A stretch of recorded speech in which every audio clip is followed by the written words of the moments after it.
Hello बच्चों, कैसे हैं आप सभी।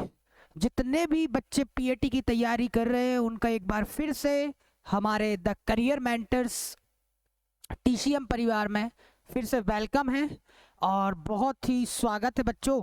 तो आज मैं आपको पीएटी के लिए जो इम्पोर्टेंट क्वेश्चन है ना, जर्नल एग्रीकल्चर और सॉइल साइंस से रिलेटेड जो इम्पोर्टेंट क्वेश्चन है वो मैं लेकर आया हूँ।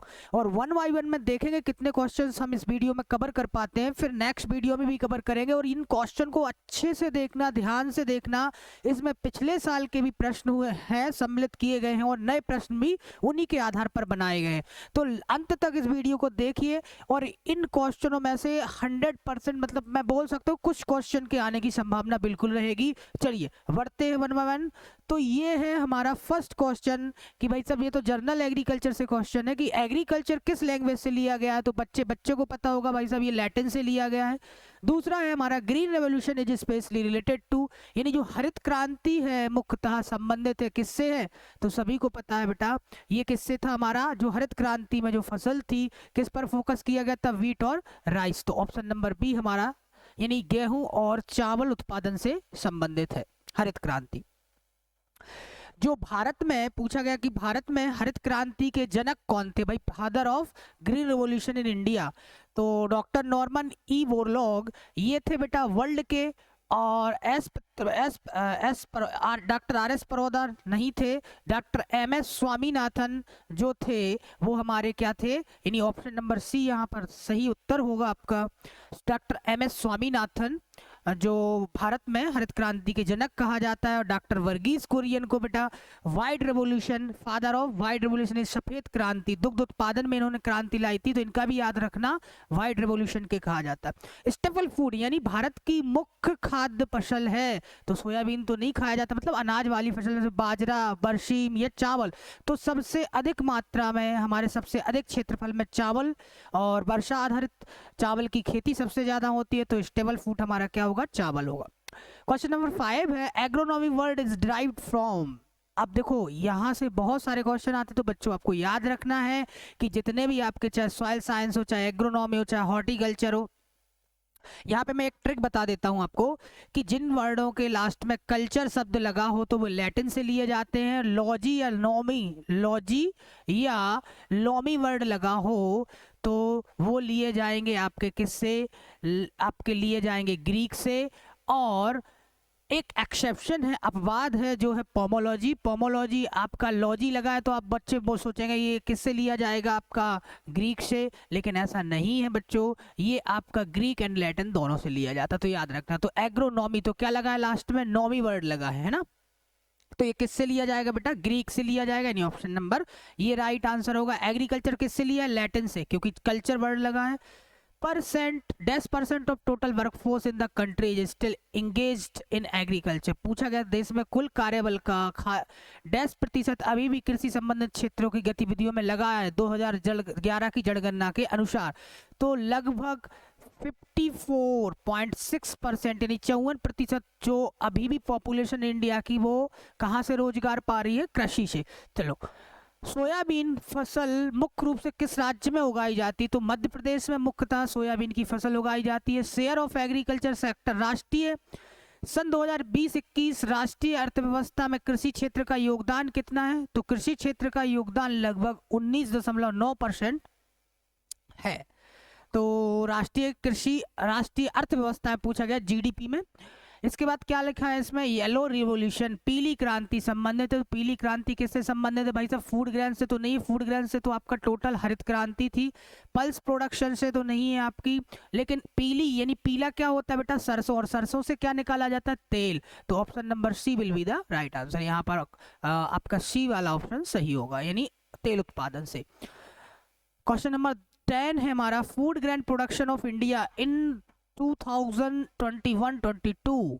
सन 2020-21 में भारत का खाद्यान्न उत्पादन था, तो वो है हमारा कितना, 315 मिलियन हेक्टेयर। तो क्वेश्चन देखिए आप कहाँ कहाँ से क्वेश्चन आते, तो इस हिसाब से आपको करना है।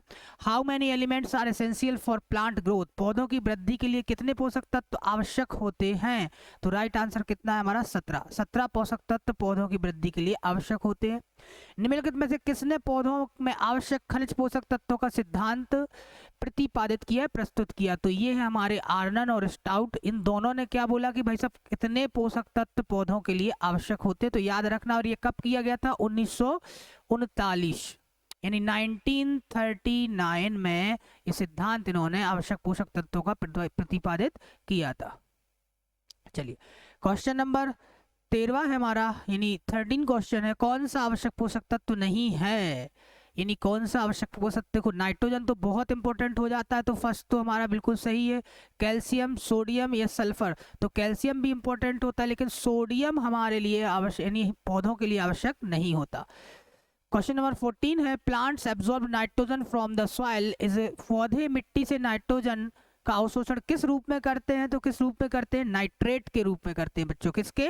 नाइट्रेट के रूप में करते हैं, ना कि नाइट्रोजन ऑक्साइड के, नाइट्रिक अम्ल के। ये सब गलत है। नाइट्रेट के फॉर्म में, यानी NO3-, ठीक है, किस फॉर्म में? NO3-। और धान एक ऐसा पौधा है जो नाइट्रोजन को नाइट्रेट और अमोनिया दोनों के फॉर्म में करता है, NH4+ के फॉर्म में भी करता है। चलिए, which one of the following is a symbiotic nitrogen fixation bacteria? निम्नलिखित में कौन सा सहजीवी नाइट्रोजन स्थिरीकरण करने वाला जीवाणु है, बैक्टीरिया है? तो सहजीवी कौन सा है? राइजोबियम।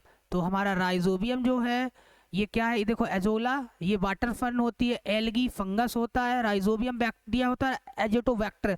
तो राइजोबियम का जितने भी आपकी लेग्यूमिनेसी क्रॉप्स है, जैसे सोयाबीन है, अरहर है, चना है, आपके इसमें उपयोग किया जाता है राइजोबियम बैक्टीरिया का। राइजोबियम कल्चर से हम बीज उपचारित करते हैं, तो ये सहजीवी है। और एजेटोबैक्टर का उपयोग होता है धान्य फसलों में, जैसे गेहूं है, तो गेहूं में एजेटोबैक्टर का होता है, तो ये असहजीवी है बेटा, है ना। कैसा है? Non symbiotic nitrogen fixation bacteria. तो याद रखना, जैविक खेती में शामिल नहीं है। यदि आप जैविक खेती करते हो तो क्वेश्चन में पूछा गया कि इसमें कौन कौन सी चीजें शामिल नहीं है, क्या बायो फर्टिलाइजर यानी जैव उर्वरक? यार जैविक खेती कर रहे तो जैव उर्वरक तो डालोगे। यहाँ पर आप केमिकल उर्वरक यानी रासायनिक उर्वरक बिल्कुल भी नहीं डालोगे। हरी खाद डाल सकते हो, फार्म यार्ड मैन्यूर, कंपोस्ट डाल सकते हो। तो आपका शामिल क्या नहीं होगा यहाँ पर? केमिकल फर्टिलाइजर बिल्कुल भी उपयोग नहीं करोगे, तब आपकी वो जैविक खेती कहलाएगी। चलिए क्वेश्चन नंबर 17, निम्नलिखित में से कौन भारी कार्बनिक खाद नहीं है? तो भारी कार्बनिक नहीं बल्कि ऑर्गेनिक मैन्योर कौन सी नहीं है? तो शहरी कंपोस्ट भारी होती है, कचरा या सरसों की खली या गोबर की खाद? तो राइट आंसर हमारा क्या है? मस्टर्ड केक, यानी जो सरसों की खली है ये भारी खाद। देखो जो आपकी ऑर्गेनिक मैन्योर होती हैं, ठीक है, कार्बनिक खादें होती है, उनको दो भागों में विभाजित किया जाता है। एक होती है भारी खाद यानी बल्क ऑर्गेनिक मैन्योर, और एक होती है कंसंट्रेटेड मतलब जो क्वांटिटी जिनकी कम लगेगी लेकिन न्यूट्रिएंट्स जो होते हैं, पोषक तत्व होते हैं, वो अधिक मात्रा में पाए जाते हैं। तो देखो यहाँ पर गोबर की खाद आपको पता, ट्राली भर भर के आप खेतों में डालते हो, शहरी कंपोस्ट भी बहुत निकलता है, कचरा भी बहुत होता है, लेकिन जो सरसों की खली है बहुत ही लिमिटेड होती है। चलिए नेक्स्ट क्वेश्चन है हमारा, निम्नलिखित में से कौन सी हरी खाद की फसल है? तो हरी खाद की फसल पूछा गया तो कॉटन तो नहीं हो सकता है, हमारा क्या होगा राइट आंसर? ढैंचा। ढैंचा जो है किसके लिए लगाया जाता है बेटा? हरी खाद के लिए लगाया जाता है। शुगर केन को नहीं लगाते, सनफ्लावर को नहीं लगाते। क्वेश्चन नंबर 19 यानी 19वां क्वेश्चन है, इनमें से कौन सा समन्वित पोषक तत्व प्रबंधन का अवयव नहीं है? यानी which is not a component of integrated nutrient management?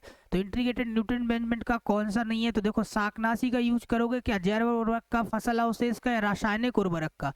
तो इसमें पूछा गया कि इनमें से कौन सा समन्वित पोषक तत्व प्रबंधन का कार्य नहीं है। तो न्यूट्रिएंट्स मैनेजमेंट की बात की गई है, तो यहाँ पर हम वो चीजें कंसीडर करेंगे जो पोषक तत्व प्रदान करते हैं। देखो जैव उर्वरक क्या करते हैं? प्लांट्स को न्यूट्रिएंट्स देते हैं।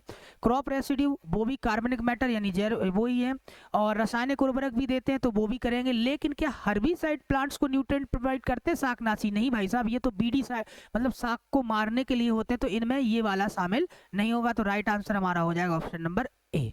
चलिए तो question number 20, the essential plant nutrients for better rhizobial nitrogen fixation, बेहतर राइजोबियल नाइट्रोजन स्थिरीकरण के लिए आवश्यक पोषक तत्व है राइजोबियल नाइट्रोजन फिक्सेशन के लिए। तो पूछा गया कि भाई साहब राइजोबियल नाइट्रोजन स्थिरीकरण के लिए कैल्शियम, फास्फोरस, पोटेशियम या सोडियम? तो सबसे इंपॉर्टेंट है यहाँ पर आपका क्या होगा? फास्फोरस। क्या होगा? फास्फोरस, क्योंकि जड़ों का विकास कौन करता है? फास्फोरस करता है। चलिए, which is the following is a bio fertiliser, जैव उर्वरक निम्नलिखित में से क्या है। तो इसमें पूछा गया भाई साहब जैव उर्वरक कौन सा है, इसमें एजोला या उर्वरक की बात की गई। ये तो जो एजोला बायो फर्टिलाइजर नहीं है, पास वाली भी नहीं है, तो राइट आंसर हमारा क्या होगा, यूरिया। यूरिया एक ऐसा है जो आप कभी भी आप बोलोगे सर ये तो रासायनिक है, उसमें कारखानों में बनता है, बिल्कुल बनता है, लेकिन बेटा ये कार्बनिक खाद में आता है, तो जैव उर्वरक है ना, तो इसको जैव उर्वरक भी बोलते हैं। चलिए question number 22, name of the most important widely used bulky organic manure, सबसे महत्वपूर्ण व्यापक रूप से उपयोग की जाने वाली भारी जैविक खाद का नाम बताए। तो सबसे ज्यादा तो कुक्कुट तो उतनी नहीं होती है, कंसंट्रेटेड नहीं होती है, एनपीके नहीं होती है, तो सबसे ज्यादा FYM का उपयोग किया जाता है। तो राइट आंसर क्या हो जाएगा आपका FYM, यानी फार्म यार्ड मैन्योर और ग्रीन मैन्योर, यानी हरी खाद का सबसे ज्यादा बल्क में, है ना, ट्राली भर भर के आप डालते हो। क्वेश्चन नंबर 13 है, name of the first manufacture fertiliser in India, सबसे पहले भारत में कौन से फर्टिलाइजर का निर्माण हुआ, तो वो है आपका SSP, सिंगल सुपर फॉस्फेट। चलिए क्वेश्चन नंबर 24, तो कैरेट निम्नलिखित में से कौन सा तत्व गाजर की गुहा में स्थित होता है, सल्फर, मोलिब्डेनम या जेडन जिंक या फिर आपका Ca, तो मोलिब्डेनम इसमें राइट आंसर होगा। क्वेश्चन नंबर 25 और लास्ट क्वेश्चन, इसके आगे हम नेक्स्ट पार्ट में लाएंगे। प्रथम अग्रिम अनुमान के दौरान स्थिर मूल्य पर कृषि क्षेत्र की विकास दर क्या है, तो कृषि क्षेत्र की विकास दर है 4% या 3.1% या 3.8% या 3.4%, तो राइट आंसर है हमारा 3.4%। जो कृषि की विकास दर है ये हमारी 3.4% है। तो बच्चों यदि आपको ऐसे ही और इम्पोर्टेंट क्वेश्चन चाहिए हैं तो ज़्यादा से ज़्यादा हमारे चैनल को लाइक करें, शेयर करें, सब्सक्राइब करें। हम आगे आपके एग्ज़ाम तक बहुत ही अच्छी टेस्ट सीरीज लाएंगे जो आपके पेपर में आने की संभावना जिन क्वेश्चंस की ज़्यादा से ज़्यादा रहती है। चलिए मिलते हैं नेक्स्ट वीडियो में, तब तक के लिए थैंक यू।